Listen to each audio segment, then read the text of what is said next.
In the territories within Central Europe of what encompasses modern-day Germany, Austria, Hungary, and Slovakia, there lived a brief but critical realm established either in the early 7th century through a unification of the Czechs, Sorbians, not to be confused with Serbians, and other Western Slavic tribes along the Danube River. This realm was led by a king known to us today as Samo. The remarkable story of his rise to power, his successes on the battlefield, and consolidation of his dominion would be known to history as the first official Slavic kingdom. The only contemporary source we have for this era belongs to a Frankish chronicler named Fredegar, who writes that Samo was initially a Frankish merchant who decided to use his money and influence to unify the Slavic tribes in his area of enterprise, in order to resist the violence and extortion reaped upon the Slavic people by the Avar Khaganate. However, his real background is disputed. The Avars were a Turkic nomadic group that migrated from the Eurasian steppes of Central Asia and had occupied the region of the Pannonian Basin since the late 6th century. Initial rebellions against the Avars began by the Wendish tribe, Slavs living in the territory of modern-day Germania.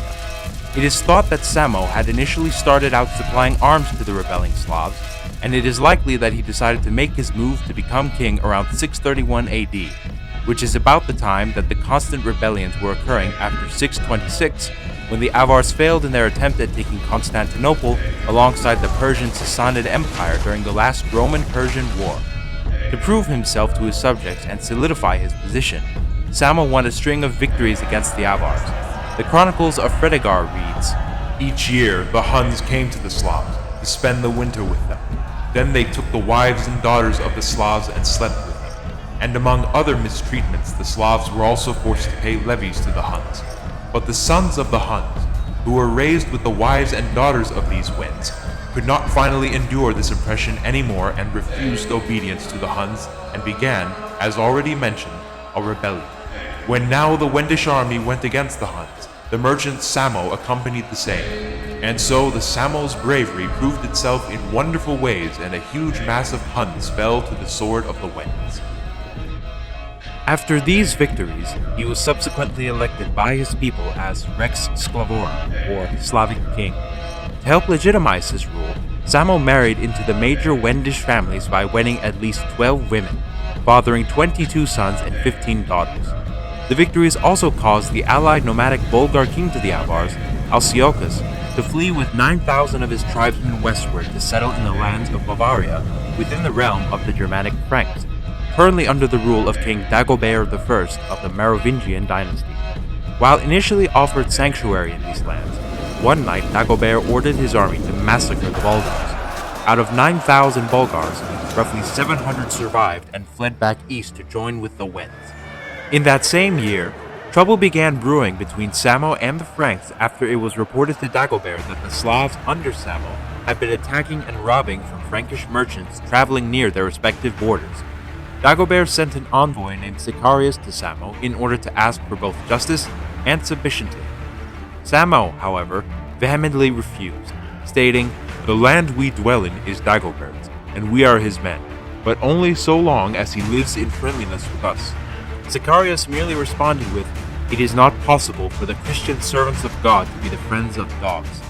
It should be worth noting that while the Slavic tribes adhered to paganism, the Frankish kings had adhered to Chalcedonian Christianity since the reign of Clovis I since the early 6th century. Samo then replied, If you are the servants of God, we are the dogs of God. And because you continually go against his will, we have received permission from him to rend you with our teeth. Sicarius was then sent away, and a war became inevitable. Prior to his invasion, Dagobert had forged an alliance with the Kingdom of the Lombards, who were currently ruling most of Italy. Dagobert launched his invasion via a three-pronged attack, and divided his army into three groups: the Alemanni contingent, the Lombards who marched from Italy against the Slovene tribes, and his own Austrasian Franks, who attacked the Czechs and laid siege to one of Samo's strongholds known as Rojestisburg, possibly located within modern-day Slovakia. It was here that Samo and his host met and engaged Dagobert, who lifted the siege of the fortress and met Samo in open battle.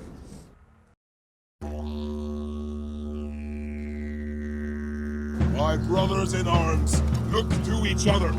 Mark the man at your side. Fight with him. Guard his flank. front is rear. Work together, and we shall double our strength in battle. I need a drink! I am thirsty! So, let's get this over quickly! Batter them and beat their heads so hard their eyes pop out! Then we shall drink, and I shall get royally pissed! You are warriors indeed! Great warriors! Oh, take up your arms! And fight!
The battle raged on for 3 days, but eventually the Frankish host was routed.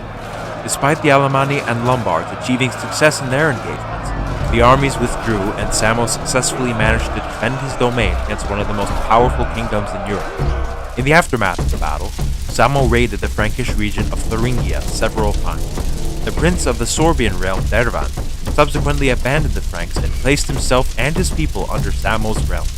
Samo continued to rule for another 27 years until his death in 658 AD. Due to his abundance of male offspring, Samo had no clear heir and his titles were not inherited by anyone. His realm was afterwards split between the resurgent Avar Khaganate and other Germanic and Slavic principalities.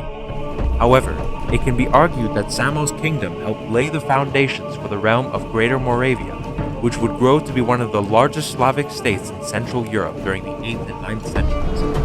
Slavic resistance against the Avars continued, as their grip on the region became weaker and weaker as they became a more sedentary people, eventually assimilating into the culture and lifestyle of the populace. Their territories were drastically reduced during the successful campaigns of the Frankish king Charlemagne from 791 to 798. but continued to hold out until they were finally destroyed at the beginning of the 9th century by the rising power of the nomadic Bulgar tribe.